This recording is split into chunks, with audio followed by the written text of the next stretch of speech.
Assam amadi West Bengal gi vote loiraga maduda deploy tawgiba army jing police sing central military force sing du halaga combing operation zatharaga adugumba thogdok tu tholamiba misak sing du phagani na haibiri bodo kari ground haibiri ge sinida moi halakpa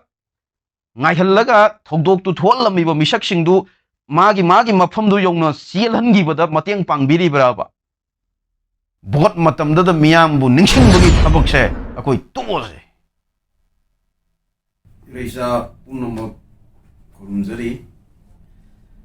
hokiba tang tariat ki nongalamdai pung ama makhairom tabada Bishnupur district ki trong lobi awang lekaida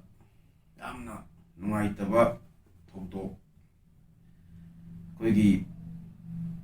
pangdaba adugumlaba huran nalada nongalamdai gi ing signa tungkhun tanba matamda naronda sangilakpa adugumba uki militant singna RPG kapsinduna yung manungda ningaidana tungkhum talamba machimanau ani dahi manga rongdi nupa masa tomthin oinam loinana tha manga rongdamak ngairiba laisna oinam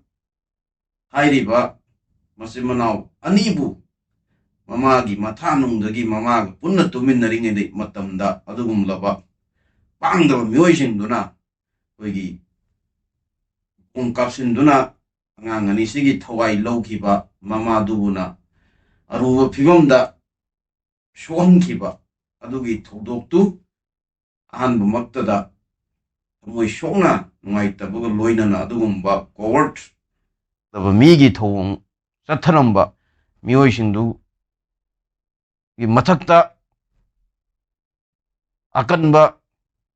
action laukhatnabagi damak Manipur lengak amadi Bharat ki lengakta ai isagi maikaidagi koigi akanba wafam ai thamjari loinana thogdok tubusu ai condemn tawjari thamoi sokna imung manungi awabada ai saruk yajari thamoi sokna condemn tawjari adugi matung angang anidu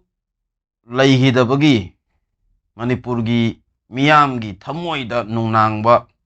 pendaba koi saunaraba tongan Manipur gi maikai kya dagi lakhiba praja singi mafamda mafam aduda tronglobe awang lekaida station tawduna leiba CRPF ki adugumlaba KM2 dagi koi saunaraba miyamna thomjillakpada atamnana tawge yauna tawrakpa koigi maikai khangdana atamnana kapthorakpa direct misam praja khosaunaraba praja makhutta nongmei ama bom ama khuchu khulai ama unlawful loiba illegal loiba khulai ama pairaga sangakpasu nattaba masaigi kuki militant singumna adui mathakta mathong maram khangdana kapthorakhiba nongmeina panbadagi mioi kaya aso open nangankhiba aduga mioi marina thawaina pontha pikhraba adugumlaba leigidraba imung amadi aso open awana tariba koigi marup mapang ima ise isel kayagi awabada thamoi sokna nungaitaba simasu ai phongdoksari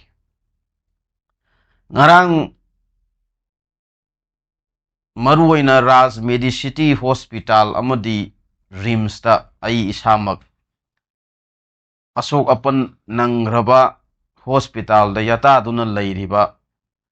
thogdok duna maram moiraga adugumlaba asok apan nangkraba marup mapang sing isesel sing ima isa sing du unaba isacharui yamna pendaba thamoida sauningba langtaknaba adugumlaba kaisu khangjadraba irang sina ihau sina maram moiraga leibak kandaba yade haina thoglaiba adugumba mioi kaya ama sopan nanghanbase masi adugi matik nungaijade koi tongan ba koi rimsta lehoba jingnadi kanagumba koi government gi side tagi koi tongan ba atopo political party jingi maikai dagi yengba wabu lakpi de haibagi adugumba nungaitaba wafam kaya ai isada hakthengna na aduma pau tambirei lakchaningi ba wafam di hौजिक लेबिरिबा Manipur की लेंगाक BJP की लेबिरिबा लेंगाक सिना शांति की लंबी रोमदा खोंग थांजिनबिबा शांति पुरकनबो होटनबिबा कोई अदुकी मतिक थागतजै मरुओइना मणिपुरदा तारिबा तंपाकता तारिबा कोईगी लेरिबा कांगलुप सिंगसे मणिपुरदा लेरिबा सिंगसे कोई शांति पामबा इंगना सिंगना लेबा पामजबा अदुगुम्बा कांगलुपनी अदुबु शांति पुरकपगी मिंगदा शांति पुरकपगी नामादा लेबाक फुगाइबगी मवोंग अमा तेंखांग कयादा तंकक कयादा सुमना लिसांग सिना चथरकपसे मसी मणिपुर की प्रजा अमा ओइना कोई कैदोंगनुंगदा कोई याजबा ngamjaroi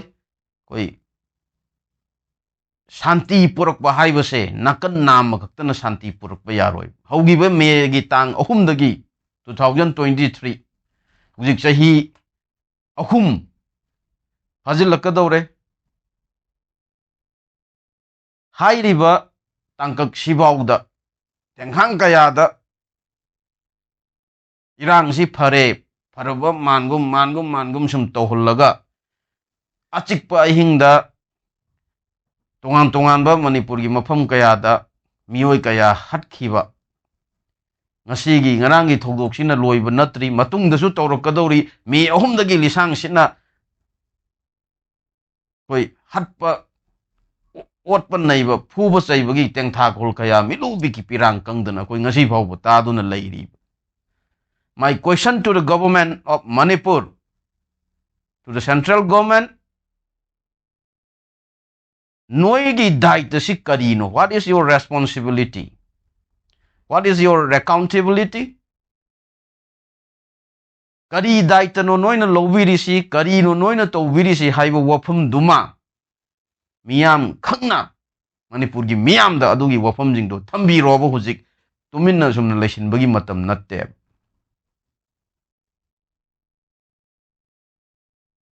Siri bangang jingdo Honorable Chief Minister, Home Minister, Lengak Paiba Yaubi River Minister Singh Noigi Nashu Gumbani Laibak Shigi citizen Namani Laibak Shigi Nagrik Amani Manipuri Adumba Masa Masu Tungi Yumbi Amanev Akoigi Tungi Yumbi Kaya Sibu Kunekta Manba Tuan ba afaba makhalgi nongmei paiba bom to paiba mioi kaya sinnaraga loisin bige na khanbiragadi masidi atamnana maitai gi kanglupu loisin bada leiriba adugumba maitai gi aso asang jingju yaurakpagi mami ama tarakpani haidana longroidabagi maram kari leige akoi ngasi adugi matik yamna pendre naha ama oina youth ama oina Sigumba Pivamsida Akoibu Kayam Koina Tambiki Dorigi Haibado Aduma Mayak Sengna State Lengakna Manipur Gimiam the Tambi Yob Adomna Yamna Toina Laubi Giba Forgive and forget Koi Koktung Rasi, Akoi Nakpi Rasi, Koi Nakmin Rasi, Haiba Adugumba Wahido Angkak kaya da onjin laga sum hatlaga karam matam da koi na forget and forgive si koi mapung phana pangthuk ka da geb ꯀꯔꯤꯒꯤꯗꯃꯛ ꯄꯨꯡ ꯑꯃꯒꯤ ꯃꯇꯝꯗ ꯊꯣꯛꯈꯤꯕ ꯊꯧꯗꯣꯛꯇꯨ ꯑꯃ ꯃꯈꯥꯏ ꯅꯣꯡꯉꯥꯜꯂꯝꯗꯥꯏꯗ ꯊꯣꯛꯈꯤꯕ ꯊꯧꯗꯣꯛꯇꯨ ꯀꯔꯤꯒꯤꯗꯃꯛ ꯈꯨꯗꯛꯇꯨꯗ state ꯒꯣꯚꯔꯟꯃꯦꯟꯠꯒꯤ ꯃꯥꯏꯀꯩꯗꯒꯤ response ꯇꯧꯍꯧꯗ꯭ꯔꯤꯕꯅꯣ? Home minister ꯀꯩꯗꯧꯔꯒ ꯂꯩꯕꯤꯔꯤꯒꯦ?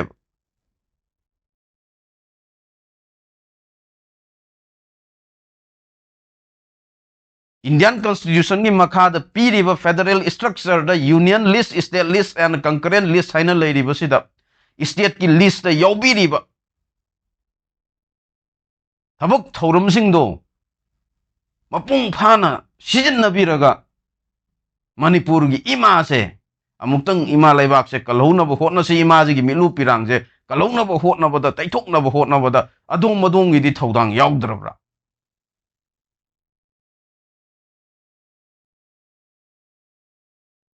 Assam अमदी waste Bengal की भोट लोयरगा मधुदा डिप्लॉय तौगिबा आर्मी जिंग पुलिस सिंग सेंट्रल मिलिटरी फोर्स सिंग दु हल्लागा कोम्बिंग ऑपरेशन जथरगा अदुगुंबा थौदोक तु थोलमिबा मिसक सिंग दु फागनीना हाइबिरिबदो करी ग्राउंड हाइबिरिगे सिनीदा तांग मपन हुजिक मक असम वेस्ट बेंगल अमदी अतोप स्टेट सिंगी पुदुचेरी केरला हुजिक इलेक्शन चथरीबन मोय हलकपा ngaihalaga thogdok tu tholamiba misak singdu magi mafamdu yongna sielhangibada mateng pangbiribra? Why should not you have taken immediate actions against those, culprits?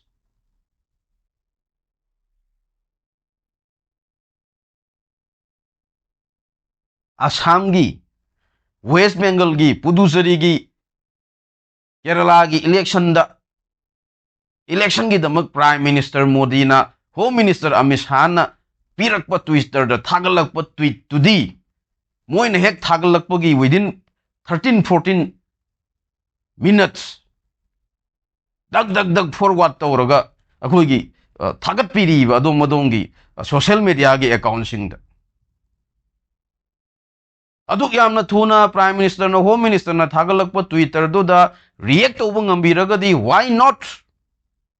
कईदोबगी थोइबा इरांग हटप तुपगी तौरिबसिदा अदोमना अदुक थुना एक्शन लौब ngambidribano? It really shows the act what you have done. It really shows that adugi ektuna tai kaino you people noi leiriba laingak pairiba jingse naribak najati nungsidaba manipur bu kanba pamdaba asomdagi taurakpa thabak thoram order dudabu ngairaga nathu pangthokpa pamba mioi singni haibase adugi action duna tae.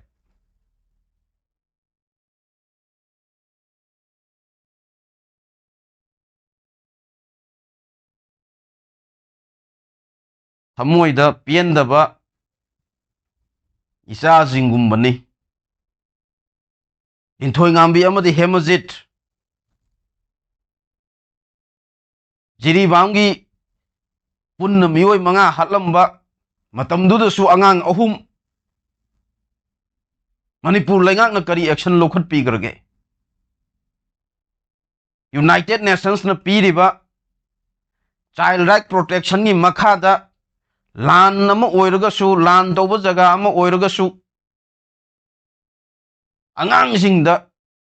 shonba yaroi shonnana madugi precaution lowgadabani haibasel madugi guidelines mayam duna koida yauri bane.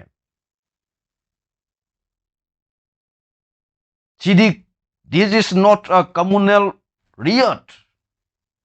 This is not an ethnic conflict.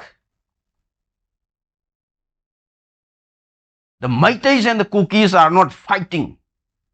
for land or resources. Natraga lamgi da magda shoknaba land natte base.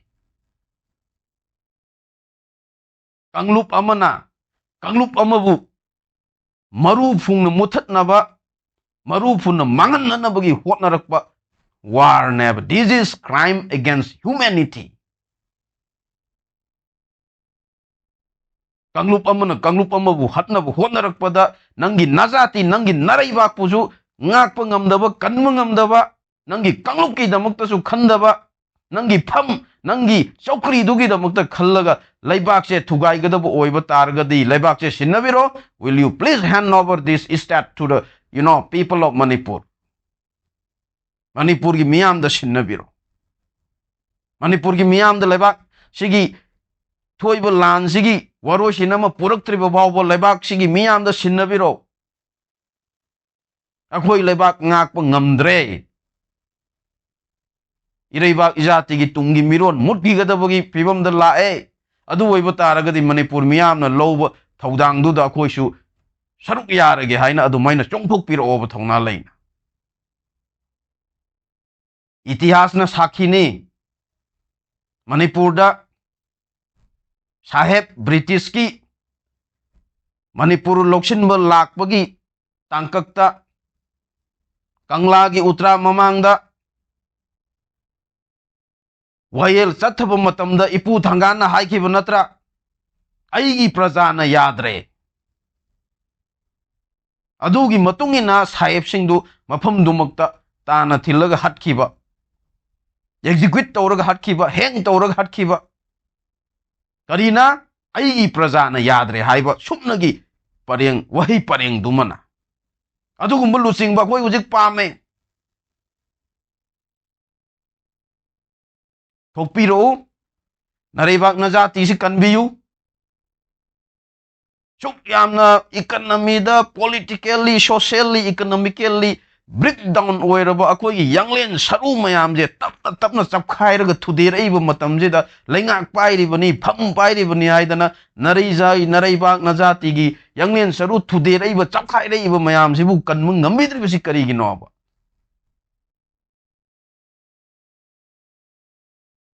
thokpiro Manipur gi praja miyam nakhoi mayam gi natung injaraga thawai thajage songnariba lan tawribasi da nakhoi gi di saruk yawbidraba sini akhoi na hangjareisi akhoi hujik pendre tamoji da pendaba songningba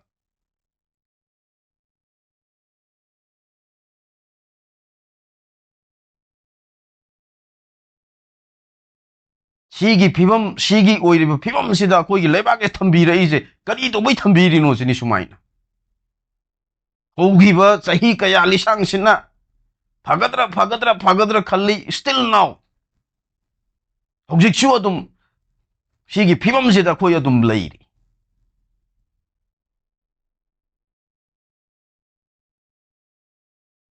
my humble request to the government please have some guts to protect your motherland, to protect your community. Adugi thongna lingjendo laibiraga laingak paibiyo. Sakar sembiyo. Miyam gi damakta thodang lobiyo yabiyo. Bot matamda da miyam bu ningsingbagi thabakse akoi tuose.